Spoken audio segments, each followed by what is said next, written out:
I just came back from the Big Bad Wolf sale, so it's Malaysia's biggest sale apparently, though these days I kind of question it. It's a sale where remaindered books are sold, and you can get lots of really good deals on really brand new books sometimes. This year, people are complaining that it's a bit too expensive, but when I went there, I think it was okay, more expensive than usual, but given that inflation is on the rise everywhere, I'm seriously not very surprised. I'm not terribly happy with the choices because there aren't as many, though since I read very widely, didn't have any trouble getting any books. So without much ado, these are the books I bought. Okay, Michael Connelly is one of my favorite crime novelists. This one is called The Night Fire. Right. And it features almost three of his prominent characters. Mickey Haller, the Lincoln lawyer. Of course, there's Harry Bosch and Detective Renee Ballard. I hope I'm pronouncing their names correctly. But anyway, I was curious to see how three of these people work together. So I bought it. I always take the opportunity to buy graphic novels at the Big Bad Wolf sale because they're really, really cheap. You can see this. Right? The climate changed. So this is really fantastic. An educational graphic novel about the science of climate change.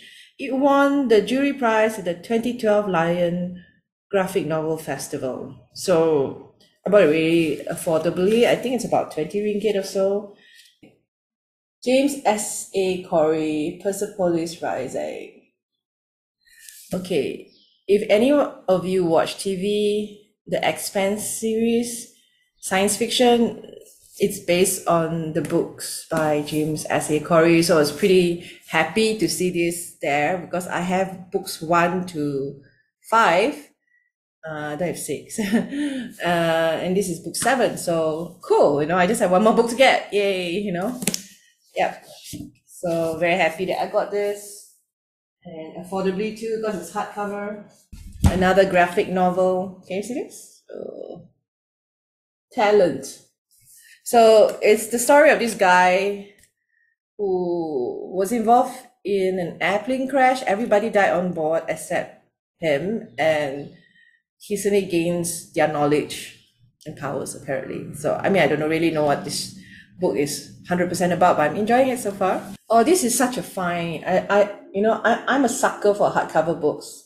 So this is a memoir of sorts. It's by Maria Borelius, called Health Revolution, Finding Happiness and Health Through an Anti-Inflammatory Lifestyle. It gives the impression that it's a self-help book, but actually it's really like a memoir, and it's beautiful. It's apparently a bestseller in Sweden, I think. Yeah, Sweden. And honestly, it's so beautiful. Okay, I'm a sucker for hardcover books. Beautiful hardcover books with beautiful pictures now. And I'm curious to see what she says about health, because I'm of that age where I have to worry. Okay. One of the regrets I have about the pandemic is that I didn't write enough about it. Like, I think I tweeted a lot about it, shared a lot of thoughts about it. But one day I would like to compile it into a little diary so that I can remember it by. Yeah, you're probably wondering, why would you want to remember the pandemic? But a lot of pivotal things happened to me that year. A lot of self-development things anyway. Like, for one, I got to enjoy remote working for the longest time, and I love remote working, and it's a bit weird that the pandemic gave me that, so, right, anyway. So, Few Notes from a Pandemic by Ethan Liu. So he basically traveled to China, and then the pandemic happened. And I'm curious to see what he wrote about it. Yeah, so I'm not sure whether it's a diary or more like a coverage thing, but yeah, I'd like to read about it. Okay, I've been following Michael J. Fox's story ever since he revealed to the world that he had Parkinson's, and No Time Like the Future is chronicles his time where his health really went downhill. He suffered a spinal cord issue and he had to learn how to walk again. And he said it was during this time that he really felt as if he wanted to get out of the lemonade business altogether. So I'm curious to see. I really like memoirs. So another graphic novel. Okay, it's by J. Michael Straczynski. I think he's behind Babylon 5, that science fiction series. It's called Rising Stars, Voices of the Dead / Bride. So I'm liking it so far. It's beautiful. So it's about this guy who can see ghosts. And that's about as far as I know about it. Facebook and ugly truth.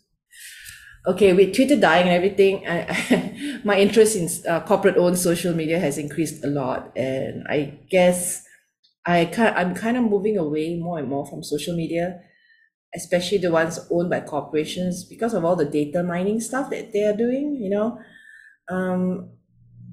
And this book is sort of like reminding me why I'm avoiding social media so much these days. Like I'm barely on Facebook, I'm barely on Instagram. Now I've actually locked down my Twitter account. I've given up on Twitter as well. And I'm purely on Mastodon and on my Substack, which is an email mailing list kind of social media. I think it will change in the future. I like having just one or two social media and not caring about everyone else, so to speak. I'm kind of glad as well. I don't really depend on social media for my livelihood, so I cannot imagine how it's like to depend on social media and then have Twitter meltdown and then worry about your future. I've always built my connections in real life and via my website, so yeah, I think this is something that people should do from now on, you know. Okay, one more, and this, okay, I have so many Bibles. Sorry. I have so many Bibles, so it seems a bit weird that I'm buying another one. It's just that the Bible I have now is a bit of a chonker. It's huge and very heavy. So when I want to do my Bible studies, it's like, oh, I have to take it all out, you know. But I don't have the ESV, which is the English Standard Version, so this is a perfect excuse to buy it. I think it's a non-study Bible. It's just a simple Bible. It's beautiful. And it's in hardcover, so I think it will last better. Yeah, it's pretty. It would be very useful for my Bible study classes. So that's it. That's all I bought from the Big Bad Wolf sale. And I think it was a very good sale. Probably not as fantastic as the 2015 one. I mean, that was the pinnacle. And I remember it was like a social event, but this year was very quiet. Hardly anyone I knew went there. Only one friend went there with me, kind of thing. So it's sad that things have become this way. Like the community I found through the Big Bad Wolf sale is sort of like disbanded now and just quieter. I still keep in touch with some of them though, but it's no longer like the entire group. And that's kind of sad in a way. But anyway, that's it.